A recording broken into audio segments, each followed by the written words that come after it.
Do you think he will shake off that regional tag, that tribalist tag? I don't need to shake it because it's not a bad tag. It's an identity. I'm Kikuyu, so but I did not apply. True. To be born a Kikuyu. I did not apply to be born a Kikuyu.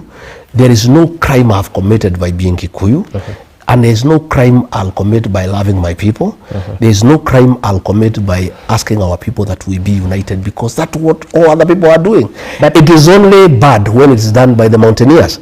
But when the Western people come together, that is regional integration.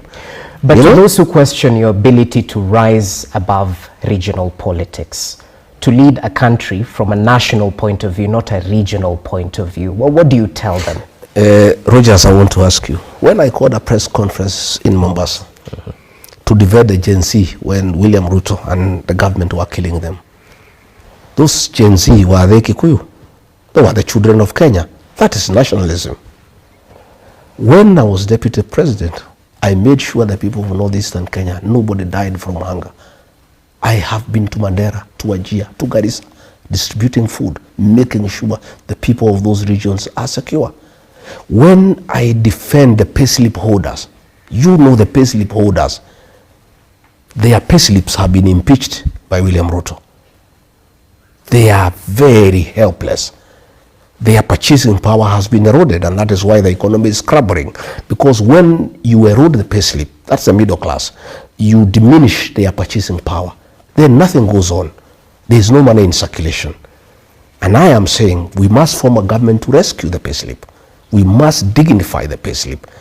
And when we form the new government, one of the things that we must do, and whoever wants to be in coalition with me and my people, one of the things we must agree is that we must do away with housing levy, because it's not the business of government to build houses. It's the business of government to build roads, to provide water, electricity connectivity, to make sure there is a good working health system, to ensure people have security. That's the work of government. So these are some of the things we are going to do. So when I talk about the payslip holders, are those Kikuyus? They are the people of Kenya. My national credentials are good. It is only that President William Ruto has tried to create a narrative to kill my brand by branding me as tribal. Yet when I was supporting him, when I was mobilizing the Gema nation to support him, he used to call me all sorts of good names. He was fond of me. He would say how good I am, how people-centered I am. It's only when we don't agree, he says I'm a tribalist. This tribal tag that people try to put to me is a creation of William Ruto. Just the way he convinced us that Raila is a witch doctor. He's a lot of poverty. Now that they are with Raila, he has now zeroed in on Gachagua as a tribalist. He says I'm primitive, I'm retrogressive, I'm incompetent. He's very good with words, and he's very persuasive. He's very abusive. You remember the abuses he gave against William Ruto. Those are the same now abuses he is targeting me. Every election he must have a target. Last election, the object of hatred created by William Ruto was Raila Odinga. He is a witch doctor. He doesn't go to church. He is the Lord of poverty. He is clueless. He has no plan. Now, this coming election of 2027, the whole game plan is regarding Gachagua. He's a tribalist, who shares, but people are also very intelligent. People are very intelligent, okay, and they know now what they can trust and what they cannot trust. You can fool some people sometime, but not all the people. But you cannot fool all the people all the time. People have known William Ruto now. Okay. He's been unmasked. Those insults he gives against people, nobody now can believe him, because he's the one who told us Raila is a witch doctor. Today, 2 years down the line, he is saying Raila is the best man in Africa. So whatever he says now has no value. If in unfortunate event, God forbid, okay, I went back to William Ruto and we patched up, he would now say Gachagua is a nationalist. And now he's saying today I'm tribal. I am not tribal. That is a tag that William Ruto has tried to put on me, and in the fullness of time, the people of Kenya will know who Rigathi Gachagua is. They will know what I believe in. And many people, by the way, believe me because I'm truthful. In difficult circumstances, when this country was burning, when the president said Gen Zs are criminals, is Rigathi Gachagua who called a press conference and said, no, these are our children, they are our sons and daughters, and they should not be killed, they should not be abducted, they should be listened to. Since we have adequate time till 11 p.m., I just want to take you back to your sentiments about Raila Odinga, because in the event you choose to support Raila Odinga, what makes you think you'll succeed where Uhuru failed? Persuading the mountain to vote for him. I don't know. Well, let's cross the bridge when we reach there. Does Raila Odinga wants to be president, or he wants to support William Ruto? I think let's leave that discussion to when Raila Odinga has made up his mind. If he decides he wants to be president, then we can have that conversation. I think right now it is premature to talk about his candidature because we are not sure. I'm listening to Ruto people saying that he'll support Ruto. I'm listening to some ODM people whom the president has paid. And the president is very good in dividing people. And let me tell the ODM people, the same way he tried to divide the mountain, he's going to divide ODM. And you can see already some ODM characters who are being paid are already dividing ODM. You can find there is one section in ODM that is supporting William Ruto. There is another one of Akina, Sifuna, Orengo, Anyang, who are talking a different language. I see very serious attempt by the president to divide ODM. And you know, one time I asked him, when we were pushing Baba to go to African Union, and we were talking, we were not good friends, but we were talking. We would have a conversation. And I asked him, this Raila thing you are pushing, what's the head game? He said, fine, we want this Mzee to go to AU so that I can take over his block. I said, how will you take it up? He said, let's do ODM, I'll finish it, I'll destroy it, I'll take it over. And once Baba is gone, I'll have a few days, I'll get the MPs, everybody rally them behind me. That's what he told me then. And I think if Baba went, to a certain extent, he would have succeeded in dividing ODM. I don't think that is possible now, because I think Raila Odinga has built ODM for 20 years. I don't think even if he wants to work with William Ruto, he'll allow him to destroy ODM. I think he'll still want to have ODM as a strong party. And if he wants to have a coalition with William Ruto, he would have ODM as a distinct political entity. What I would not understand is at what he would be in that coalition, because Raila's dream has been to be president. And by his status, even age, experience, exposure, he's presidential. I don't know what other role he would play in a coalition with William Ruto, but that's his decision. Once he makes a decision what he wants, then we can have that discussion. But I think it's premature now to pray, because we don't know. Because I hear a lot of Kaluma, Junet, those they are saying that they are backing William Ruto. So I think it's premature to discuss whether he can be supported or not, because he has not decided what he wants. Once he decides and he says he is a candidate, then we'll sit with Kalonzo, we'll sit with Wamalwa, we'll sit with Mutembei, Matiang'i, myself and others, and we look at the whole scenario. And whatever suits Kenya, I want to, from my end, I'm very selfless. So is my community. Whatever suits Kenya, whatever formula that can work to restore this country, to bring back our country, to fix our economy, to fix our foreign relations. As we speak, we are in very bad state. And even, by the way, we had a very good candidate for the AU seat, Raila Odinga. But the president buggered it, by the way. You know, and I feel for Raila Odinga. And by the way, I wished him well.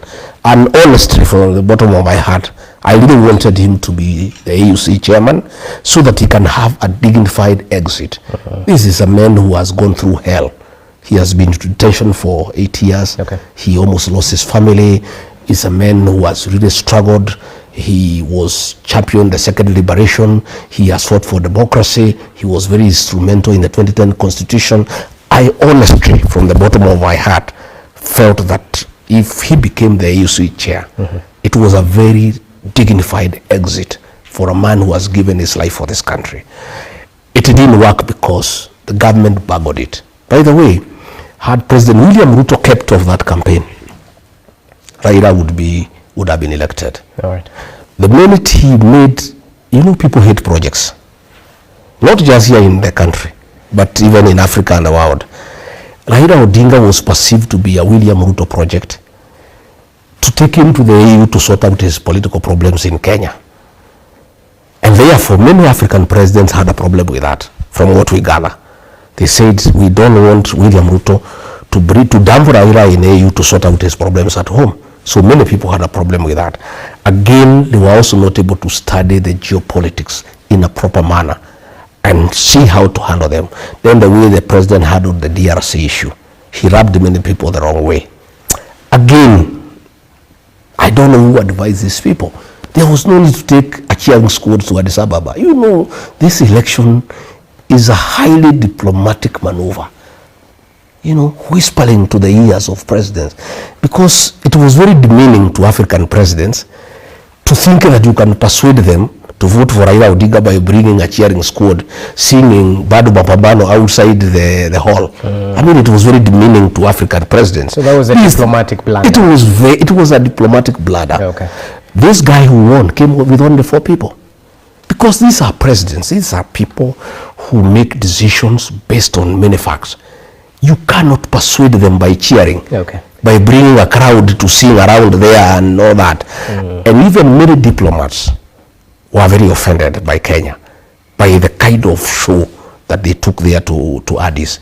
So the way that thing was handled, they goofed in a very big way. Since you're talking about diplomacy, I have to reel you into the predicament that Kizza Besigye is facing. And not just that.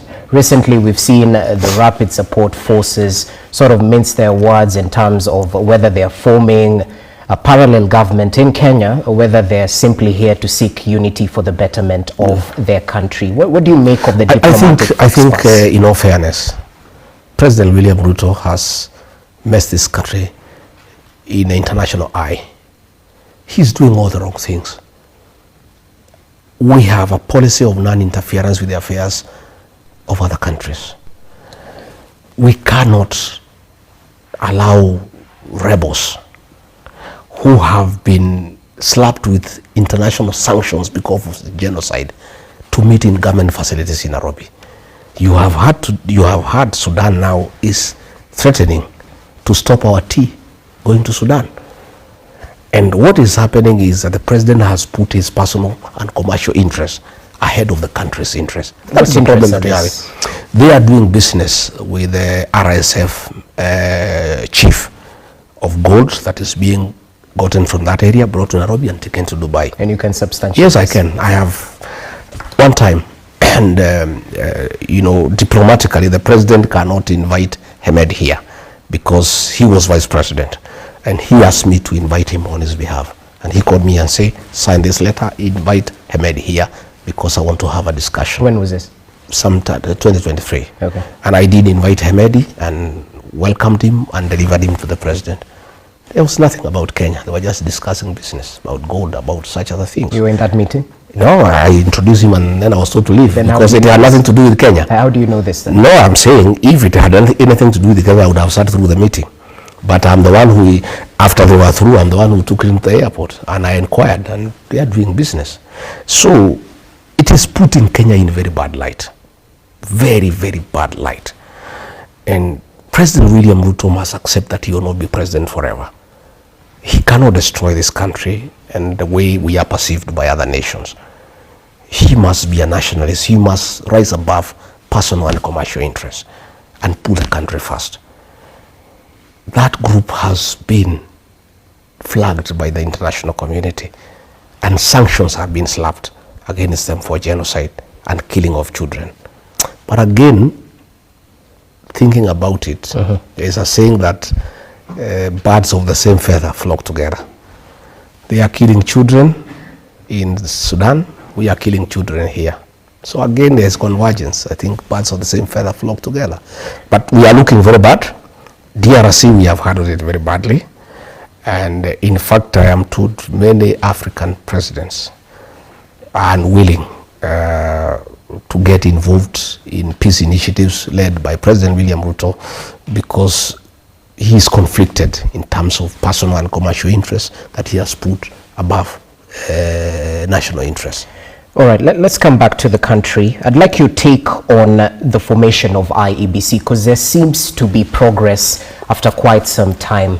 Perhaps start off with telling us your take. Was a delay in formation of the IEBC by design or by default?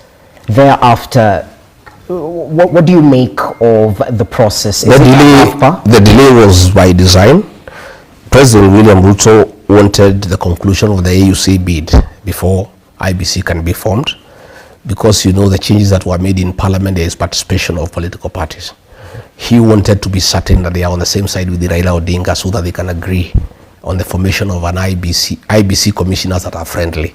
He wanted to know whether Raila is on his side or not, so that is why that delay was there, and he's the one who was sponsoring those court cases to keep the delay going on.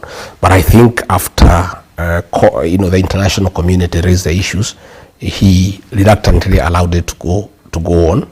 I think now AUC has been the AUC is concluded.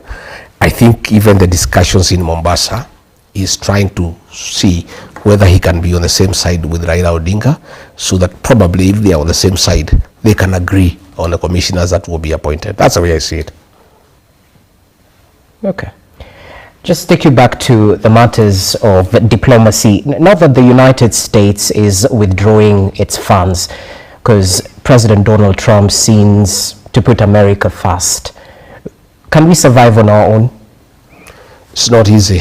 You know, those programs, especially on health, by USAID,